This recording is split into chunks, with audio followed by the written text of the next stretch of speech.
Today, our topic is winging of scapula bone. As we have studied earlier, anatomy and clinical features and muscular attachments of clavicle. Today, I am going to tell you about the abnormality of scapula, which is due to the weakness or paralysis of scapular muscles, especially serratus anterior muscle. Winging of scapula is a common condition where the medial border of scapula protrudes out. This border protrudes out, making the shoulder blade look like it is sticking back out. The border will come out and will look like as it is protruding outwards. It is often sign of neuromuscular dysfunction. Going towards its causes, the most common cause is injury of long thoracic nerve, which supplies to the muscle of serratus anterior, which is connected to the medial border of the scapula and is attached anteriorly to the ribs. When the long thoracic nerve will be damaged, it will cause protruding out of the scapula, which is winging of scapula. And sometimes spinal accessory nerve is also damaged, which affects trapezius muscle. When the trapezius muscle will be weak, it will cause winging or elevation of the scapula, which can also present as winging of scapula. Now I will demonstrate it physically with a patient.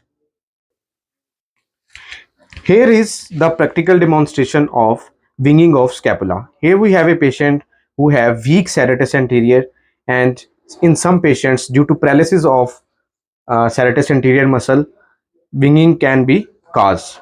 So in this patient we have a prominent medial border which is due to the weakness of serratus anterior muscle. Here is the wing. You can see this is the basic region of the inferior angle of scapula. Now when the patient will push against the wall, here you can see he will push against the wall and you can see the proper demonstration of winging of scapula. It is due to the weakness, and when the patient will also move its hand above the head, then it will also cause a winging. Here you can see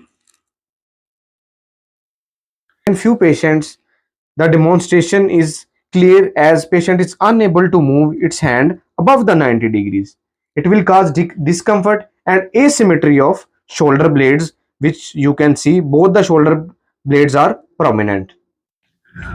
Now moving towards the clinical defects, how the patient will present or what it will cause and what loss will be to the patient.